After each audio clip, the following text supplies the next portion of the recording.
Everyday এলিগেন্সে সবাইকে স্বাগত। আশা করি সকলে খুব ভালো আছে, আমরাও ভালো আছি। আজকে ছোলা মটরের শাক কিভাবে একসাথে রান্না করা যায় তার রেসিপিটা আপনাদের সাথে শেয়ার করে নেব। সঙ্গে থাকুন শেষ পর্যন্ত। এই যে এখানে ছোলা শাক বেছে নেওয়া হয়ে গিয়েছে, আর এখানে আছে মটরের শাকগুলো এবার বেছে নেওয়া হয়ে গিয়েছে শাকগুলো। এবার শাকগুলো কেটে নেব, আলাদা করেই কাটছি। এই যে এটা মটরের শাক আর এটা ছোলার শাক। আর এখানে একটা রসুন ছাড়িয়ে নেব। এই যে রসুন ও কাঁচা লঙ্কা ধুয়ে শিলে একটু থেতো করে নেওয়া হচ্ছে, খুব মিহি করে বাটলাম না।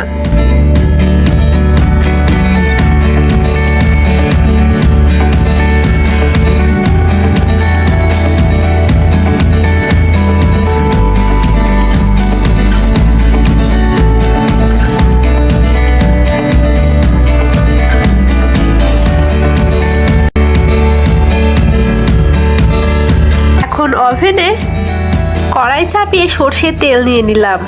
তেলের মধ্যে দিলাম 1 চামচ কালো জিরে। এবার থেতো করে রাখা রসুন ও কাঁচা লঙ্কা দিয়ে দিলাম।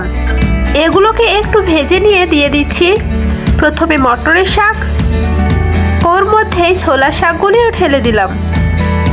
2 রকম শাক মিশিয়ে কাটলেও কোনো অসুবিধা নেই।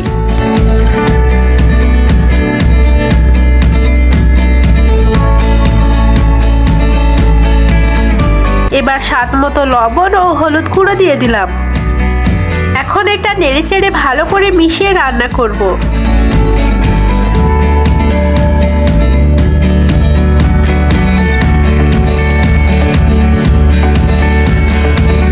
দেখুন কতটা কমে গিয়েছে শাকের আয়তন। এটাকে ঢাকা দিইনি, কারণ ঢাকা দিয়ে শাক রান্না করলে শাকের রংটা নষ্ট হয়ে যায়। এই দেখুন শাকটা প্রায় ভাজা হয়ে গিয়েছে। এবার নামিয়ে নিচ্ছি কড়াই থেকে।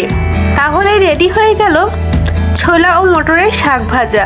ভিডিও সম্পর্কে আপনার মূল্যবান মতামত কমেন্ট করে জানাবেন। আজ এখানেই বিদায় নিচ্ছি। সবাই ভালো থাকুন, সুস্থ থাকুন, আর পুরো ভিডিওটি দেখার জন্য ধন্যবাদ।